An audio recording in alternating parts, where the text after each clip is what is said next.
diabolise parce qu'il reproduit la même propagande du régime, insulter le Maroc, insulter... Tu deviens un traître, un agent du Maroc.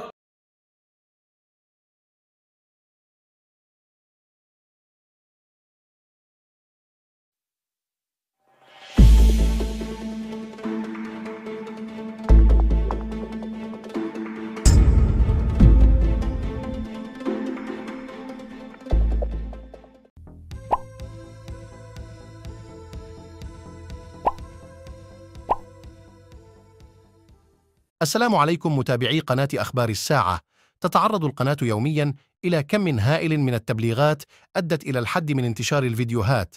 المرجو منكم دعم قناتكم التي تعنى أولاً وآخراً بالدفاع عن المغرب وتنوير الرأي العام بكل ما يتعلق به بخطوات بسيطة هي كالآتي: تسجيل الإعجاب بالفيديو، الاشتراك في القناة، وتفعيل التنبيهات، ثم التعليق على الفيديو، وشكراً. Répercuter les communiqués de la présidence ou de la presse officielle de la PS ou du gouvernement. Personne ne s'éloigne de cette ligne. Et nous avons des journalistes encore qui sont en prison. Les opposants rares, mais à part Abdelrazak Makri, Chouïa le LCD, Chouïa le FFS, ils s'expriment sur les réseaux sociaux à cause de communiqués. Plus de meetings.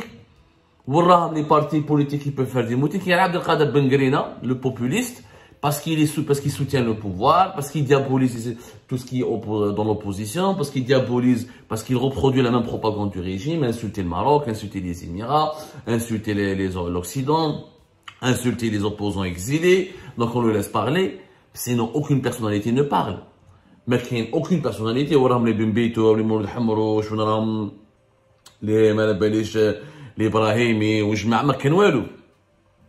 la scène elle est vide. Elle est totalement vide. Mais elle essaie de bouger un peu, mais dans des proportions extrêmement relatives, sans aucune médiatisation, sans aucune possibilité d'accès aux médias, sans aucune possibilité d'accéder à l'espace public. On peut faire ni réunion. Les lois sur l'association, sur les partis politiques ont été durcies.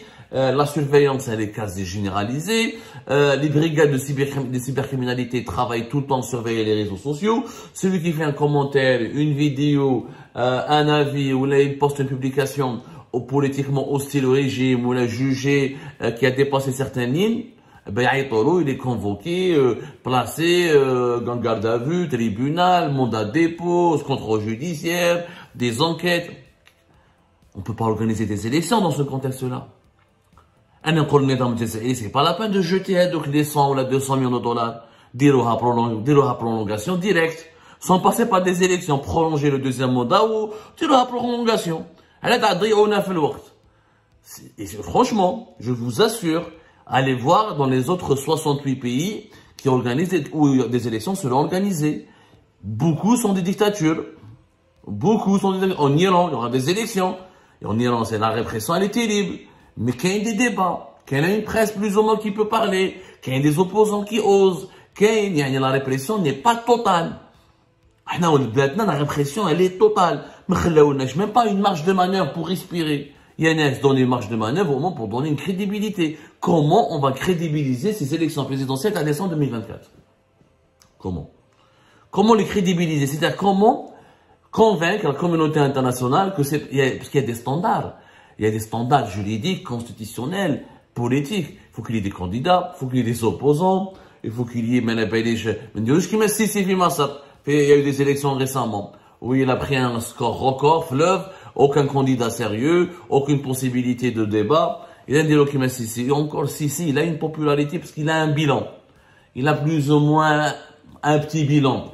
Ils sont en train de construire une nouvelle capitale, l'Égypte, les BRICS, il y a un dynamisme, il y a des réformes politiques, il y a des réformes économiques plutôt, il y a une amélioration des indicateurs économiques du pays. Je ne même pas bilan. Les BRICS, mais on a des réformes économiques, on a les pénuries, l'inflation qui est galopante, la pauvreté qui avance, alors que nous avons du pétrole et du gaz, que nous avons connu une année 2022 record, où nous aurions pu gagner beaucoup d'argent, et vraiment beaucoup d'argent. Et on n'a pas profité pour redresser notre pays, ni pour améliorer les conditions de vie de la population, ni pour amorcer un décollage économique. Donc, Si 2024, normalement, lors des élections présidentielles, ce bilan va être posé sur la table. Voilà, il y a eu 5 ans. Qu'est-ce qui a été fait? Presque rien n'a été fait. Est-ce qu'on ne devrait pas changer pour faire mieux? Ça, si ce président veut rester pour un deuxième mandat, ok, qu'est-ce qu'il propose pour faire mieux? Est-ce qu'il est capable de faire mieux? Il faut qu'il accepte la contradiction. Il faut qu'il accepte la confrontation. Il faut qu'il accepte le débat. Dans des pays qui se respectent, notamment les élections présidentielles, dans des systèmes politiques où le président a toutes les prérogatives quand même, c'est quand même un système présidentiel très fort. Dans un pays pareil, si ce pays était normal, une année auparavant, voire 2 ans, on parle des élections. Et l'opposition bouge, des candidats affichent leurs ambitions, laissent bouger, la presse commence à faire des débats, des interviews, des espaces de réflexion, des contributions. ما كاين والو هنا بلادنا. حنا نستناو شي يقول تبون، اما تقول تحية تبون، وإذا ما تقولش تحية تبون بلع فمك. إذا تهدر، tu deviens un traître, un agent du Maroc, un agent des Émirats, un agent de la France, un agent d'Israël, etc., etc. Dans ces conditions, c'est pas la peine d'organiser des élections.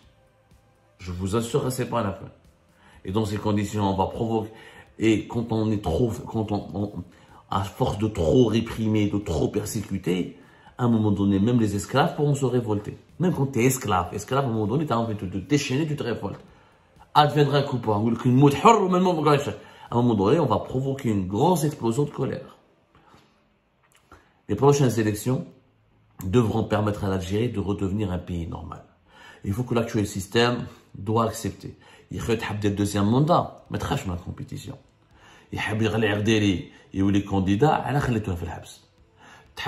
un exilé à l'étranger veut rentrer et participer aux élections, Karim Tabou veut participer aux élections, libère la presse, laisse la presse aborder les thèmes qui dérangent, laisse la presse se libérer de son attention de la censure, laissez les gens s'exprimer, laissez les partis organiser des meetings, laissez des gens créer des associations, permettez aux politiques de faire de la politique, c'est-à-dire d'aller à la rencontre de leur peuple et de nourrir des réflexions et de proposer des solutions. C'est simple. On ne peut pas dire que le deuxième mandat. On peut dire que le deuxième mandat, il y par une compétition électorale libre, transparente et loyale. S'il y a mieux que lui, il doit l'accepter. S'il perd, il doit l'accepter. C'est ça ce qu'on veut pour notre pays. C'est la meilleure transition possible. Ni des manifestations. Chef Nalhirak n'a rien fait. On a perdu du temps, on a paralysé le pays, on a aggravé les déséquilibres économiques et politiques de notre pays. La meilleure solution, une élection présidentielle ouverte ou une élection plus ou moins crédible, comme ça va se faire dans pratiquement la majorité de ces 68 pays qui organisent des élections présidentielles en cette année 2024. 2024, il n'y a pas eu encore de convocation du corps électoral, on n'a pas encore les dates précises, mais les élections devraient intervenir normalement 15 jours avant la fin du mandat d'Abdelmajid Tebboune, qui a commencé officiellement un 19 décembre. Donc logiquement, les élections devraient avoir lieu avant le 12 ou la première semaine du mois de décembre. Avant cela, 68 pays vont organiser des élections, sauf que l'Algérie est un pays pas comme les autres, parce que l'Algérie, c'est le seul pratiquement de ces 68 pays où il n'y a pas de débat. Il n'y a pas de débat, il n'y a pas de suspense, il n'y a pas une confrontation d'idées, il n'y a pas de compétition, il n'y a pas de candidat, il n'y a aucune vie politique animée en Algérie. Un exemple, le Bangladesh, par exemple, le 7 janvier prochain, il y aura des élections. Ce sera des élections législatives. Qu'il y ait une animation politique, qu'il y ait des débats, qu'il y ait des polémiques, qu'il y ait des critiques. Le 13 janvier fait Taïwan. Bon, Taïwan est un pays qui est reconnu pas par tout le monde, parce que voilà, il y a un problème entre Taïwan et la Chine. La Chine dit que c'est son pays, son territoire. Taïwan dit que non, je ne veux pas faire partie de la Chine. Nous, par exemple, l'Algérie ne reconnaît pas Taïwan, elle reconnaît que la Chine. Mais il y aura des élections à Taïwan. Ok, bon, Taïwan, ils ont une tradition démocratique, ça peut se comprendre. L'Indonésie, le Pakistan, ce ne sont pas des grandes démocraties. Ce sont des pays qui ont connu beaucoup de dictatures, notamment le Pakistan. Le Pakistan connaît une crise politique importante qui a mené récemment vers l'emprisonnement de son ancien Premier ministre, Imran Khan. En Inde, il y aura des élections en mai. L'Inde, avec Narendra Modi, qui ses dérives autoritaires, et son nationalisme hindou, et son discours des fois ouvertement raciste contre les minorités, notamment les musulmans. Il y a beaucoup de problèmes. Il y a un débat en Inde. Malgré, il y a de la répression dans ces pays-là. Il n'y a pas une liberté de la presse comme on peut la retrouver dans les pays occidentaux développés. Mais la presse parle, elle se bat. Il y a des lectures, il y a des analyses, il y a des propositions. En Indonésie, la même chose. Et malgré que l'Indonésie connaît une situation pas parfaite sur le plan démocratique, loin de là, mais il y a un débat.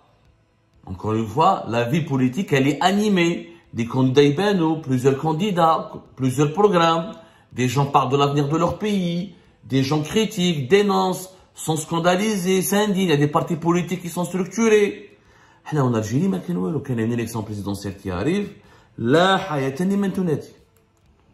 لا حياة لمن تنادي ما لا بالناش وين رايحين بها لحد الان انا نسمعوا برك الناس تعيط لي ديبوتي يقول لك تحيا تبون vive deuxième mandat. Ok, Tebboune d'abord n'a pas encore déclaré qu'il veut faire un deuxième mandat.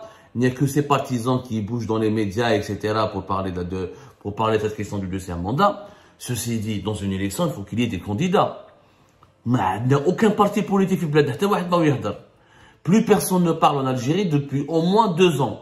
Depuis 2021, la vague de répression qui s'est abattue pour empêcher le Hirak entre février 2021 et fin mai 2021, il n'y a plus personne qui parle. L'opposition a quasiment disparu.